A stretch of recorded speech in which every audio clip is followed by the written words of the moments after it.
No clock.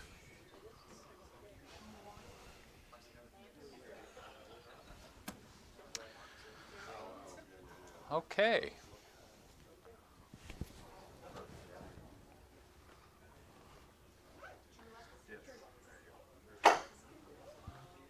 I am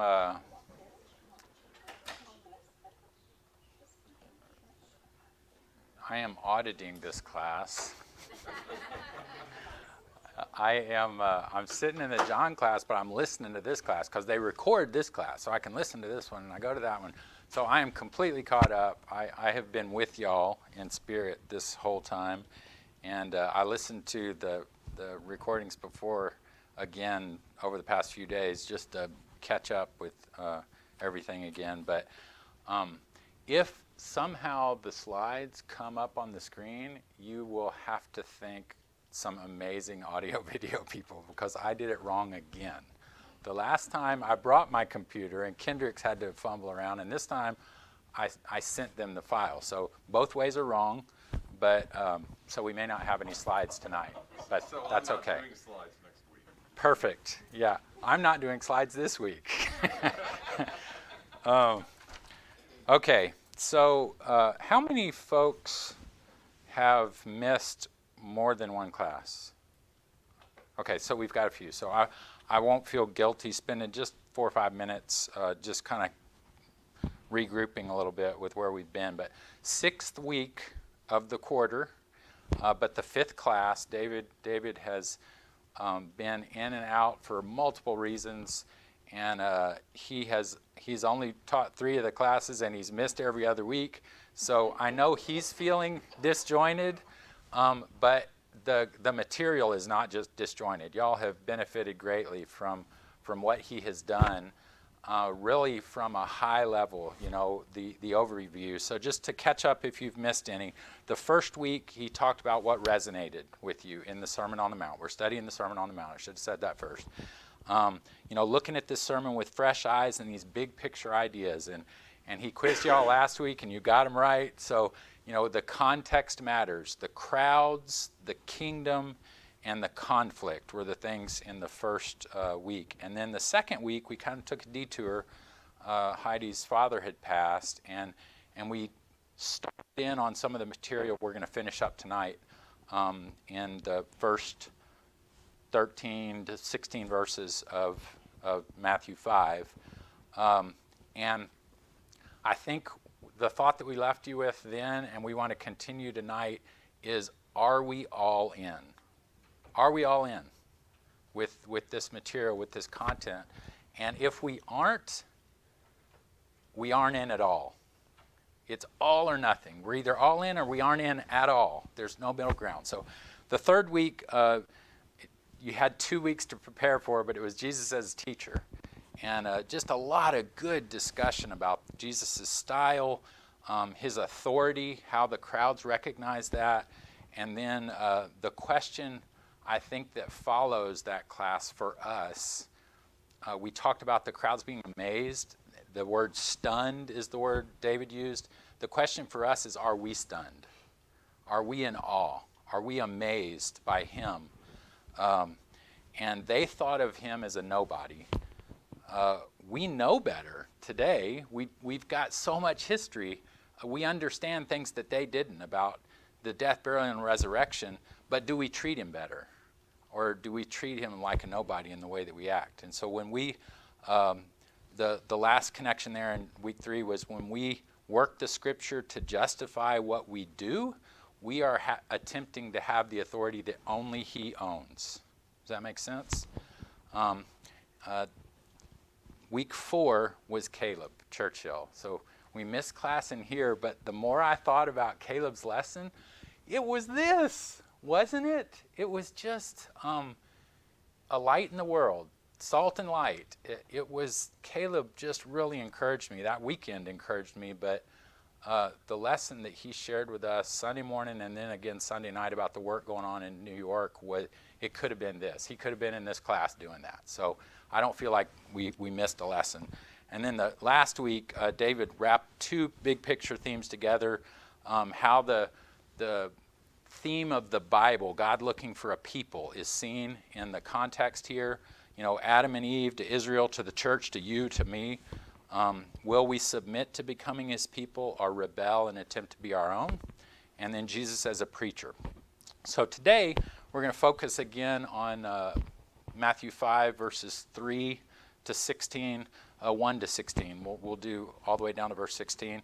And then next week, John has 17 to 20. 17 to 20, so you can prepare and be ahead for that.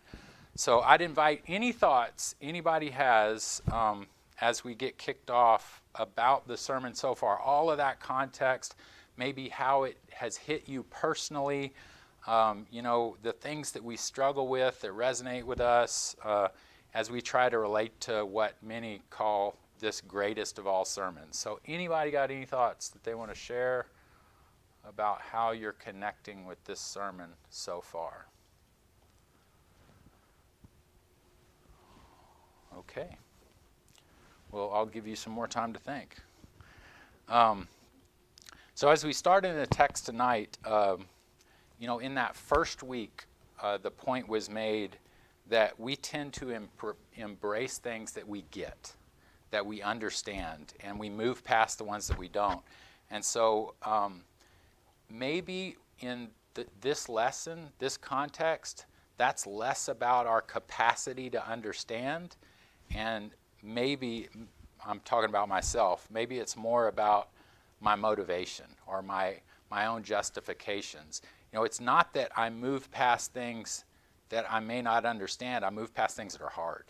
The things that are easy, not a lot of those in this sermon, but boy, I can get a hold of and I can work with and I can go, yeah, I feel good about that, and then just read fast to some of the other things. So we've spent a great deal of time understanding the audience, who this was written to, the context, how they would have perceived Jesus, how the crowds would have seen him and thought about him, the kingdom that he's talking about, what they would have thought about. And I think that insight is vital to really help us understand him, who he is, what he was dealing with, and to see him as he was.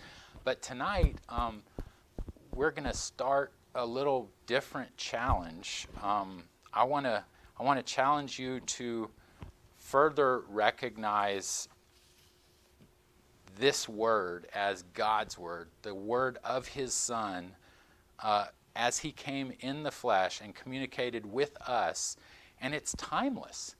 And we have to connect to how it hits us collectively, and how it hits me personally and individually. So that's a more difficult thing to do, but if you can envision yourself sitting in a classroom like this and Jesus saying these words, and you know he sees right through your soul, and you know he's talking to you, and you know exactly where he's talking to you, that's where this sermon begins to take on a character that allows us to let it work in our life when it's not about them, it's about us. So think about the start here as we look at chapter 5. And this is where you would see all those verses up on the screen. You could just look up there, but just pretend. And, you know, the start of this sermon, there's crowds, and they're settling in. Imagine Sunday morning for us, or just a few minutes ago, Sunday night, people are milling around and moving, and how do we know when we're fixing to start? Yeah, it starts getting quiet. We see somebody moving up to the front, and it's like general hubbub, right? And we just all kind of wind down, and we find our places, and we're waiting. We're settling down. That idle chatter goes away. People find their seats. The speaker gets up. And so think about how Jesus starts this sermon. When we go to the text here, when he saw the multitudes, he went up on the mountain, and after he sat down, his disciples came to him. And opening his mouth, he began to teach them. This is kind of backwards from the way that we do it. Everybody's just around, and Jesus sees them, And he goes and he sits down. The people that are interested, they start migrating to Jesus. And they're like, I want to hear what he has to say. And they come sit down. I don't know how long he sat there. And people are gravitating in. And he's just watching the crowds gather. And they're coming and they're coming and they're coming. And people are waiting, anticipating, when's he going to start? What's he going to say? And then he starts. And when we think about these words, I want you to think about how he starts this sermon. There's no introduction. There's no, I'm glad you're here. What a beautiful day to come and hear blah, blah, blah. No. He just starts in and he just starts dropping these thunderbolts. Just bam, bam. Just let that wash over for you a minute and imagine that's what has happened tonight. That we've all, Jesus is in his room and we've all gathered and we're, what's he going to say? What's he going to say? And this is how he starts. So let's read through these Beatitudes. Blessed are the poor in spirit, for theirs is the kingdom of heaven. Blessed are those who mourn, they shall be comforted. Blessed are the gentle, for they shall inherit the earth. Blessed are those who hunger and thirst for righteousness, for they shall be satisfied. Pause. Next. Y'all are amazing. And this will just stay up and I just hit next. Yep, you should hit next and it should advance them. Okay. So we're going to see this on the screen. Jonathan told me when I left, he said, well, I've got 5 minutes. I can figure this out. And he did. There may be a bit of a delay. Okay. It should work. Thank you. Those people are amazing. Those people.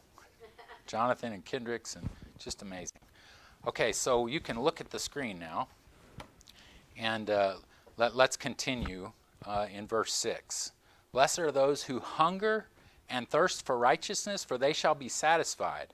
Blessed are the merciful, they shall receive mercy. Blessed are the pure in heart, for they shall see God. Blessed are the peacemakers, for they shall be called sons of God. Blessed are those who have been persecuted for the sake of righteousness, for theirs is the kingdom of heaven. Okay, we've heard those 100 times. I'm hoping we listen to them with fresh ears. We let them wash over us personally. And, we talked about these a few weeks back, but tonight we want to go through them quickly but individually and see that they are all speaking to us, challenging us, motivating, convicting. So how do these wash over you as the first things he chooses to say? And let's not contemplate again what he said to them, but let's think about what he is saying to us, what he says to me. Are these thunderbolts to me? Why? Why not? Is there too much familiarity? Do I have contempt with him? So I'm interested in your thoughts about the first words he chooses. You can see on the screen. Is that odd? Is it? What are your reactions? Got a seat right there in the middle.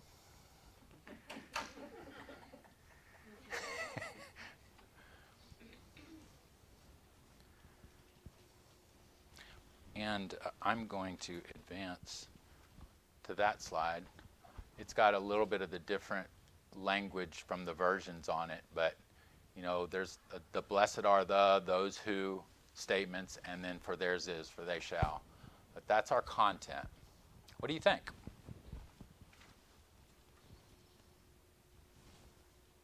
Is it odd? An odd way to start? Not really? Yeah, okay. It's not easy to do. Okay. I think it's encouraging. The first two are encouraging. What if you feel like, Poor, am I poor in spirit? you wouldn't know that. I mean, I would understand that. Right. But it's a positive on the back end. Same Yeah. with mourning, it's a positive on the back end. Yeah. Yeah. I see what you're saying. If you're poor in spirit, the kingdom of heaven. All right. Yeah, that is Yeah. Well, it is, just the fact that he starts it with blessed, or, it's not automatically viewed as a negative. He's Yeah. not chastising with Yeah. the way he's starting, but if you understand what he's saying, it's certainly chastising some of them, Yeah. Okay. but it's not presented in a negative light. Right. These are just the facts, people. Right. Yeah. Rick? It seemed to be a good, I mean, to them, I don't know how many of them would have connected that if they were, some of them are very familiar with the Old Testament, but just taking that first one, Isaiah 66 says, "But this is the one," God says, "this is the one to whom I will look, he who is humble and contrite in spirit and trembles at my word." Mhm. So if the very first thing he's saying is those who are looking to God instead of looking to themselves, those who realize they don't know anything without God, that's the ones that's going to be blessed. Yeah. So hey, I'm starting to tell you something. If you're one of those people who are ready to listen, Mhm. you're going to be blessed. Yeah. Yeah, I like that thought. These are not, we see this language littered throughout the prophets, right? I mean, this is not unfamiliar territory to a practicing Jew or a scribe or a Pharisee or some of those audience members. Is it unfamiliar to us? You know, are these things that are just embedded on our heart? Or do we get distracted from this content by other things? You know, how does it hit us? Are those things that I focus on? Sorry, I was taking notes on my hand this morning. Are those things that I focus on daily, that I think about? Am I being a peacemaker? Am I poor in spirit? Am I meek and gentle in this situation? That's where it's starting to hit me, and they drop like pretty big bombs when I think about them in the context of my everyday life. So, Well, I guess, I don't know where I struggle. Well, I probably struggle with all of these, but there are certain ones that I feel like I'm better at Yeah. than others. And yet, I also sit there and go, but are they supposed to build on one another? So in other words, can I not really be a peacemaker if I don't hunger and thirst after Yeah. righteousness, or if I'm not poor in spirit? I mean, because some of those I feel more comfortable with and are more who I am. yeah. But I don't know that I'm all of those things. And do I need to go in that order? Obviously, I need to work on all of them. But is it easier if I'm poor in spirit and all the rest easily flow? Yeah. Or if I hunger and thirst after righteousness, I will become poor in spirit? Yeah. That's where I struggle with this list and trying to truly make it a heart thing Yeah. for me. I love that thought, because I've had the same struggle in my mind, and I wrote this statement down and scratched through it because I was like, oh, I can't reconcile it in my head. But to have one, this is what I wrote down that I marked out, so don't take me to task on this one. To have one is to have all. To lack one is to lack all. And what I meant by that is, you know, we talked about this being a garment. It's like Jesus describing a coat that you wear. I'm describing individual nuances of the lapel, of the buttons, of the pockets. They all go together. I can't just rip this pocket out and say, well, I don't have that, and it still be a jacket. You got a big hole in your jacket. And so to me, these connect to each other so integrally that how would I hunger and thirst for righteousness if I wasn't poor in spirit? How can I be pure in heart and not be gentle? You know, just any one of them that I pick and work back and forth, maybe with the exception of verse 10, I struggle to reconcile lacking in one area but being strong in another. You know, they're just so tied together. But I don't think about them that way when I read this. I have to force myself to. And some of it, I sit there. There's a part of me that says that's absolutely Yeah. true, but on the other hand, for example, mourning. Well, I don't think it's. I don't know. To the extent that's mourning for sin, obviously in my initial relationship with God, I may have more sin to mourn over. Yes. As I've become more and more like Him and less prone to sin, am I mourning as much? Yeah.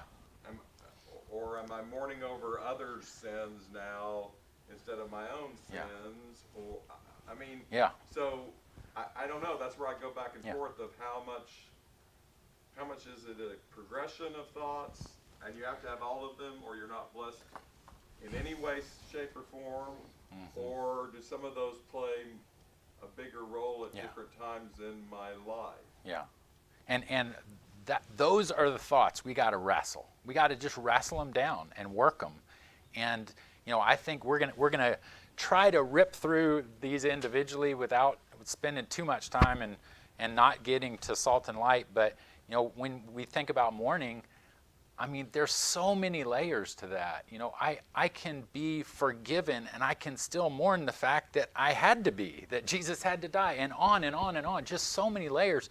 But as a whole person, as a kingdom citizen, these things describe me. So really good thoughts. Yes, I'm sorry. Okay. Your dad had me. It's not a math problem. Yeah. Like you don't have to. It doesn't have to be Yeah. this plus this plus this equals this, right? I mean, if you're poor in spirit and if you've been persecuted, the kingdom of heaven's yours. I mean, I think some things go together more, but I don't think it's that. It doesn't have to be everything 100%. Like you have to be Yeah. mourning all the time and gentle all the time, and because there might not be that opportunity. It's not. I don't think it's a Yeah. math problem. So I like where you're going, and we have to be working toward all of this. But Mark Thomas, when I'm preparing for a class, I hear the material everywhere, right?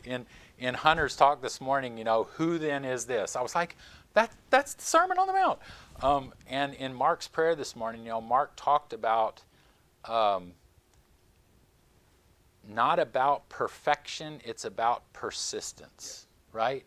What a powerful thought. The content here is not about perfection, it's about persistence. It's about how we approach these things and how we work on them and just persist. Very powerful thought, very challenging thought. Kingdom citizen qualities, how we weigh our efforts, our intentions, our actions against these things. Yes. I think what helps the persistence part for me, I don't know. What helps me with the persistence part is the goal. Like if I have to have goals, and I want to be comforted, Yeah. and so I mean, if I want to see God, Yeah. What is it I have to work on to see God? Yeah. look at it kind of, okay, well I want that, so Yeah. I better persist, whatever. Which is back to the positive of, whoa, look at the things I can have.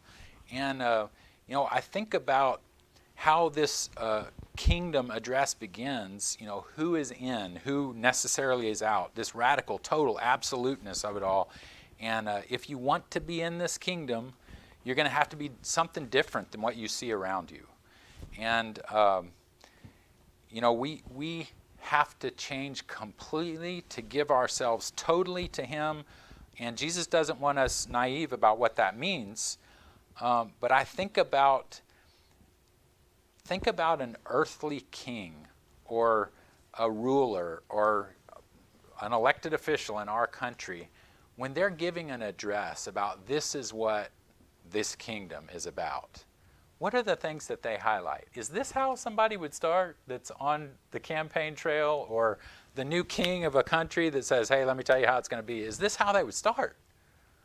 What is different about this as Jesus ushers in His kingdom? He's putting the responsibility on you, not on him as the ruler. Okay, I like that. In this kingdom, these are all the things you can have if. In other thoughts?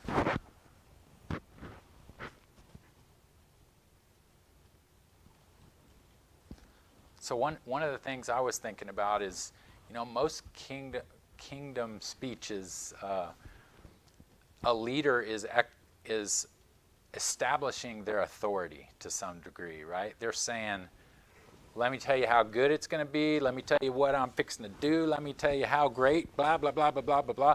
And Jesus does that on the right side, but these conditions are, we got to do this together. You don't get to participate in this from the sidelines. This isn't me doing or demanding, or I'm just telling you the way it is. I don't even have to make the demand.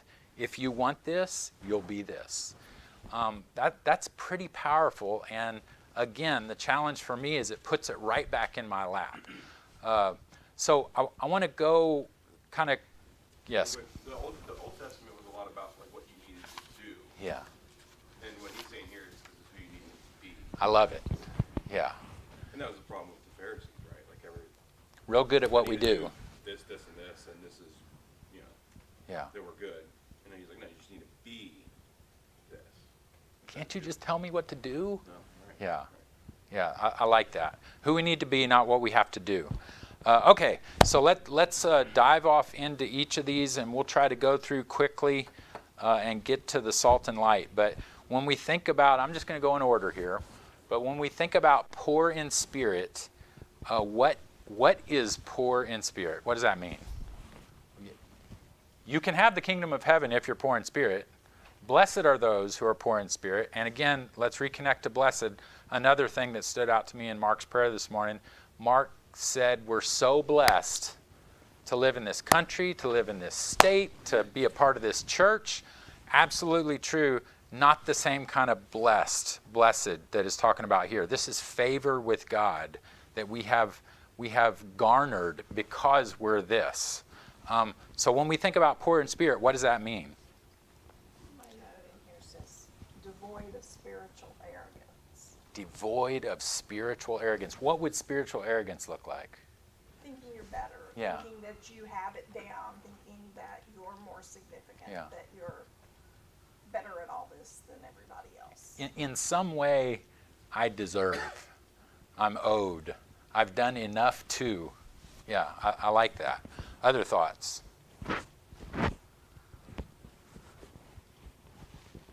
At its core, this is about our attitude about ourselves before God, right? How we see ourselves standing before Him. It's not economic poverty. These poor here are those who, whether they possess little or much, we have this sense of our own spiritual destitution.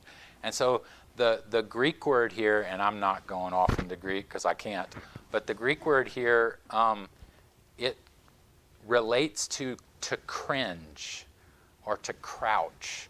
And so in my notes, I threw Lazarus out to the side. You know, you think about Luke 16, this abject begging because we have absolutely nothing else. I got nothing else. I gotta beg. That level of destitution. And what I would say about that for us, Americans, 21st century, begging comes hard to us. And we're proud, we're self-reliant, we're self-confident, we're lots of other words. And but that is exactly where our sin, our sinful ways have put us. They've put us in a position of crouching, cringing, begging. And what this verse tells us is we will not see the kingdom until we face up to that humble simplicity. Rick?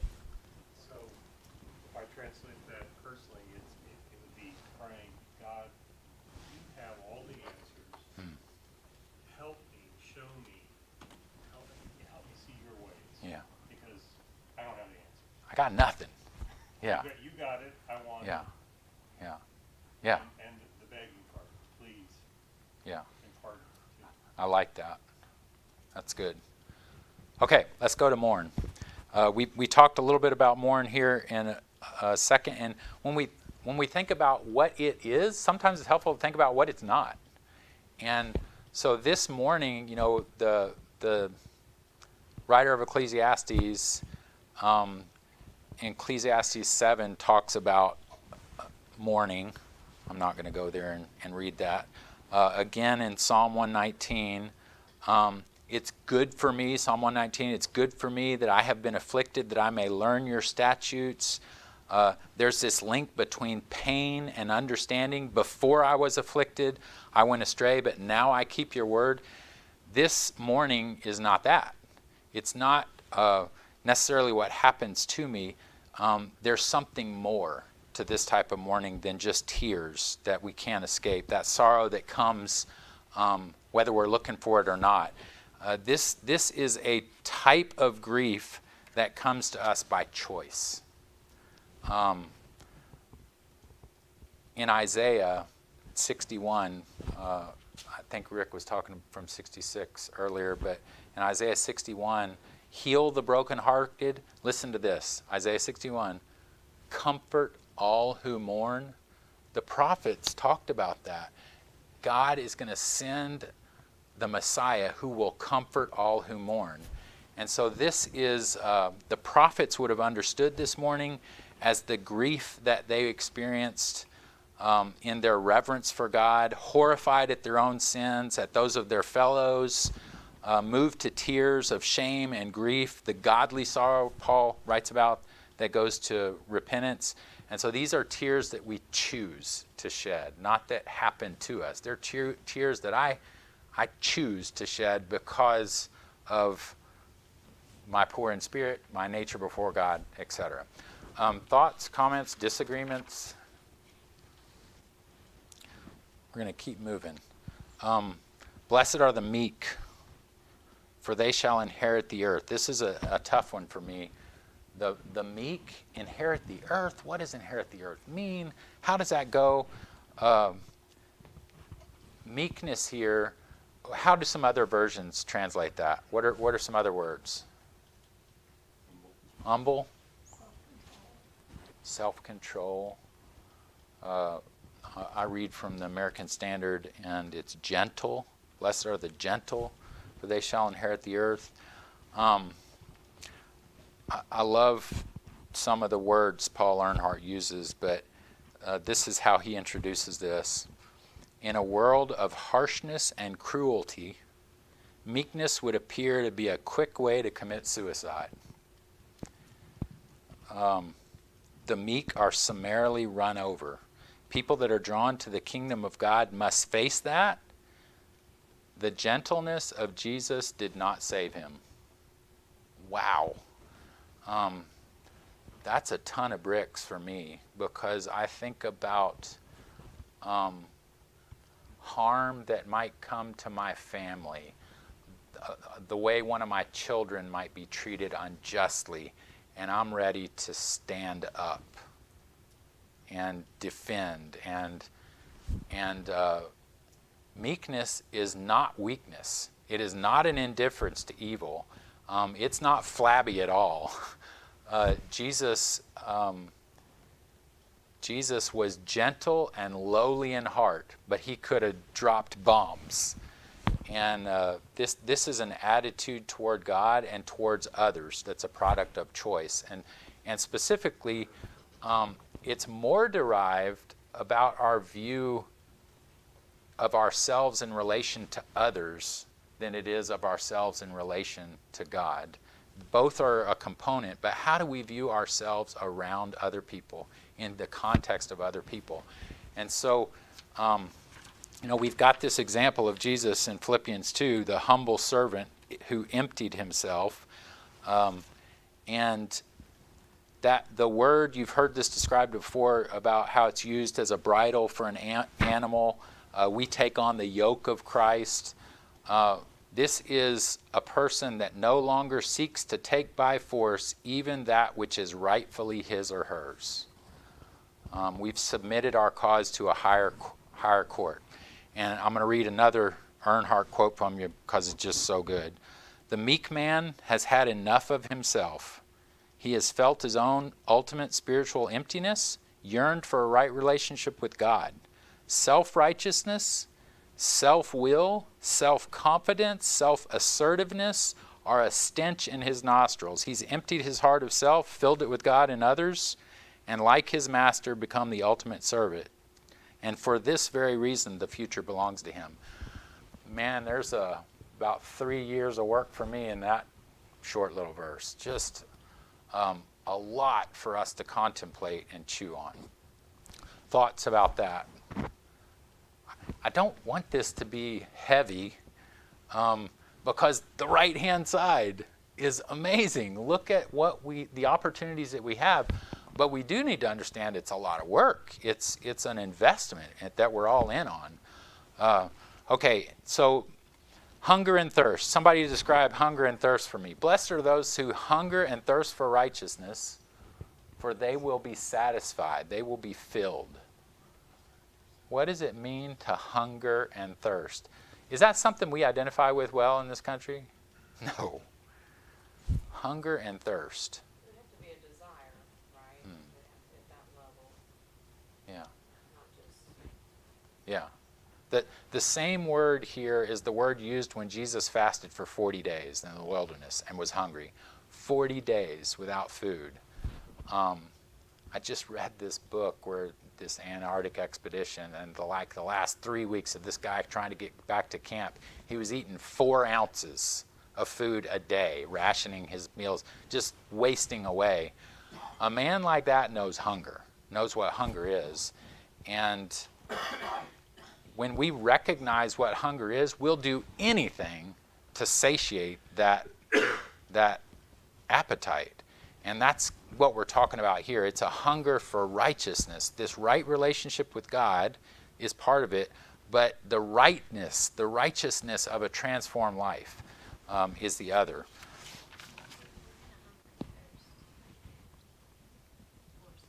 Yes.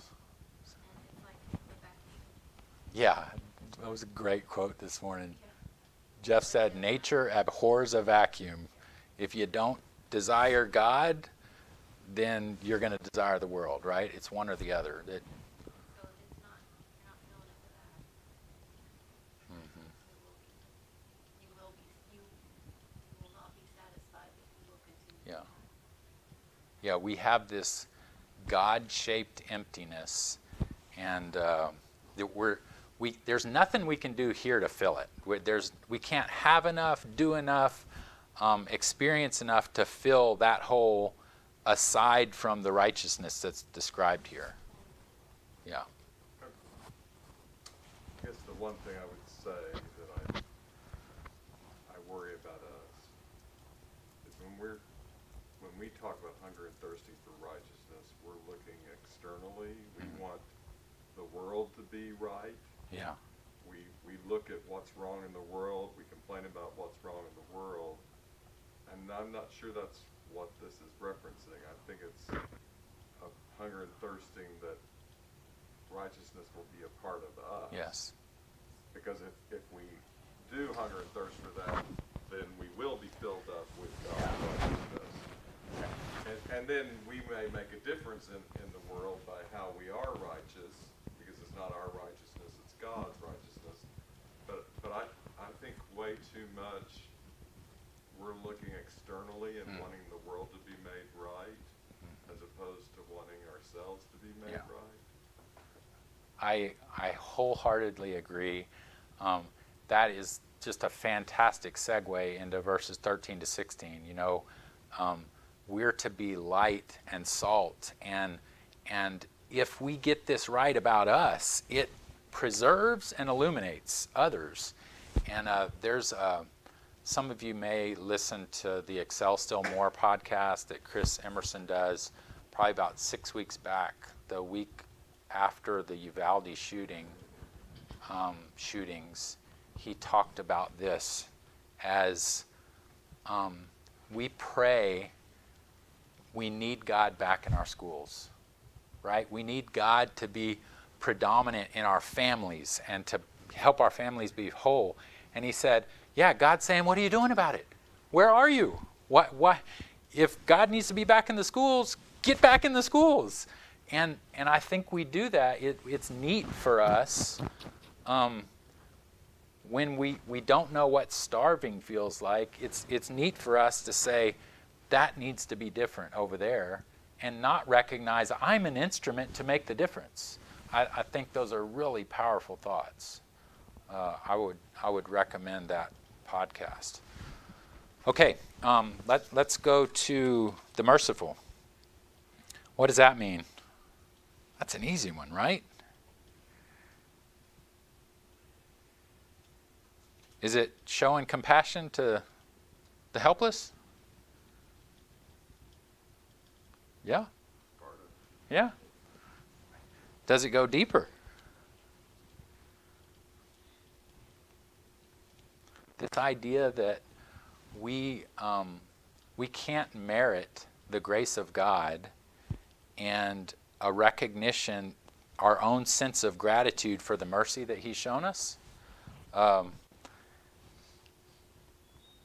I can see that really easy in other people, in my kids, in, we just told you you could do this and you're going to tell her that she can't. I can see it so clearly. I got work in that area, but back to poor in spirit, those that mourn, this idea of mercy, when I contemplate the mercy that's shown to me for my sin, the relationship that has been, the gap that has been filled for me, boy, that extends to everybody else that I run into. It's a different kind of relationship to the world. We're clipping along because we're running out of time. The pure in heart. What is pure in heart? All of these things seem to require vulnerability on your part. Say more. That's all I got. I love that. So everything requires vulnerability. So how does being pure in heart make me vulnerable? Because like you said, we live in a tricky world, so you're just going to walk around telling the truth. What's going to happen to you? Yeah. Boy, that's pretty plain right there. We live in a tricky world, don't we? And when we're honest with ourselves, we're constantly trying to navigate that trickiness. And how do I navigate that and stay completely lined up with myself, with this hunger that I have for righteousness, to be poor in spirit, to be gentle, merciful. And I'm trying to stay lined up with that in this tricky world. How in the world do I do that? That's what pure in heart is all about. Jesus talked about Nathaniel, a man in whom was no guile. Jeff introduced Caleb Churchill when he was here with that same phrase. Caleb's just a person that what you see is what you get. There's no agenda. There's no ulterior motive. This is utter sincerity, just complete sincerity. It does not refer to a perfect righteous life. That's not what it is. It's just completely sincere, purity of a single-minded devotion. It's not, I've got one foot in one camp and one foot in the other, and I'm trying to have them both over here, but this toe kind of gives me some advantages that I can leverage, and I can use that toe for God. And I know it's not in the right. No, it's just, I'm going to let the rest of it be worked out, but I'm right here. I'm just solely focused. James 4:8, draw near to God, He will draw near to you. Cleanse your hands, you sinners. Purify your hearts, you double-minded. This isn't calculating and playing dishonest games. Just absolute single-heartedness. And those that are single-hearted, they will see God. David said in Psalm 24, may ascend into the hill. Who may ascend into the hill of the Lord or stand in His holy place? He who has clean hands and a pure heart. The pure in heart will see God. Tough one. Okay, let's go to peacemakers.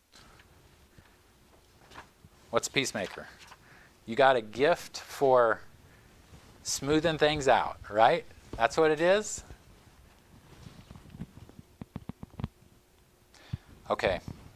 I'm pulling an audible here. We've got 7 minutes, and I've got to get to salt and light. So, peacemakers, persecuted for righteousness, work on them. Okay, so we're going to verse 13. And these are described as we had the Beatitudes. These are what? What's the other word that we call these? Anybody know? The similitudes. Have you ever heard that? Nobody's ever heard that? So these are referred to as the similitudes. And similes? They're, It's a like or yes, yes. So it's the idea that we are similar in appearance or character or nature to the one who has called us. This is, if this is the gospel of the kingdom and these are who is in the kingdom, these verses represent our calling. The one who has called us, what he is engaged in and what he's asked us to be engaged in. So we've heard this 100 times, but we are in the world but not of the world. And we recognize that we have to be separated to this new life. And that separation will certainly seal a bitter reaction to our lives. We'll be slandered, assaulted, rejected. We live in a tricky world, and if I'm going to be pure in heart, those things are going to happen. Our gentle and humble ways will not suffice to relieve us of embarrassment or intimidation or fear. Those things are destined to come to us. That's what this is about. And yet, ironically, we've been called to help the very people who inflict us with those things. So, it's ironic that Jesus, when we look at this text, he's talking to, think about the crowd that he's talking to. You are the salt of the earth. John brought this out a couple of times in previous weeks. He's saying you are the salt of the earth. You are the light of the world. And think about this ragtag bunch of people. I mean, poor. And he's saying, you're going to be the light of the world. And they got to be looking around going, what are you talking about? That hunger and thirst, I understand. I'm starving right now. You got anything to eat? This is what survives when everything else, the Roman Empire was everything then. The Roman Empire is gone. It fell. Plato's Academy closed. The great library at Alexandria burned. Christianity remained. This is what's left. So it shouldn't be a surprise to us that Jesus, as he came and sought to save the lost, this lost humanity, he would draw people to him that he sought to teach to do the same thing. And so when we read these verses, you're the salt of the earth, but if the salt has become tasteless, I got to go past, sorry. I got slides and...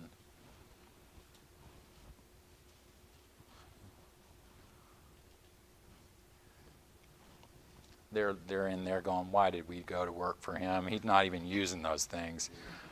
You're the salt of the earth, but if the salt has become tasteless, how will it be made salty again? It is good for nothing anymore except to be thrown out, trampled underfoot by men. You are the light of the world. A city set on a hill cannot be hidden, nor do men light a lamp and put it under the peck measure, but on the lampstand, and it gives light to all who are in the house. Let your light shine before men in such a way that they may see your good works and glorify your Father who is in heaven. How do you react to those verses? What do they make you think?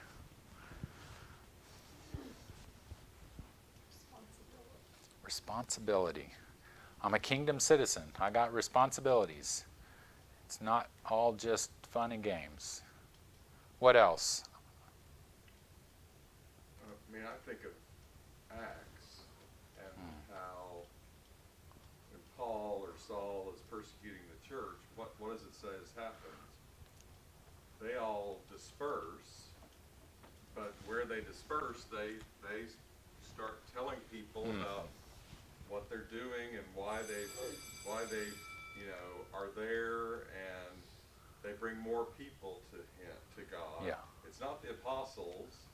It's not Barnabas. It's not. I mean. Yeah. It's the people who are being the light and who are being the salt, and as a result, more people are coming to him and becoming, glorifying God and becoming another part of the light and Yeah. another part of the soul. Yeah, this world around us is in decay and darkness, and we've been charged to preserve and illuminate it. To embed ourselves in a way that people see in us how to stem the rot and to enlighten the darkness. It's a powerful responsibility. He also doesn't say to go tell people about your good works. Yeah. He says he wants people to see your good works. And Yeah. that's a big difference. It's not, you don't go around beating people over the head Yeah. with what you've done or who you are, but they see who you are. Which is right back to poor in spirit, humble, all of those things, that connection. I like that thought. I just read a book Rebecca gave to me about an Auschwitz survivor and just the terrible things that he endured, and his struggle throughout the book was, I can't lose my compassion. I want to really bad. I hate what is being done to me and what I see done to others, but I can't lose my compassion. They can't take that from me. I've got the ability to continue to be compassionate, and I don't want to lose that. And that was his struggle throughout the book. We may be persecuted as he was, but we can't allow our pain to dry up our compassion. I want to read one thing to you, and I'll leave the class with you. One final thought.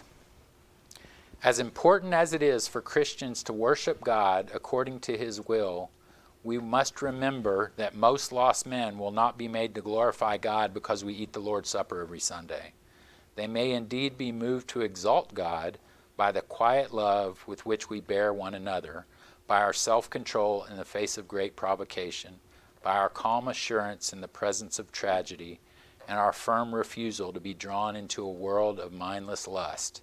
If we have gained the victory over a worldly system of pride and carnality, it will surely show, and God, not ourselves, will be glorified. Thank you.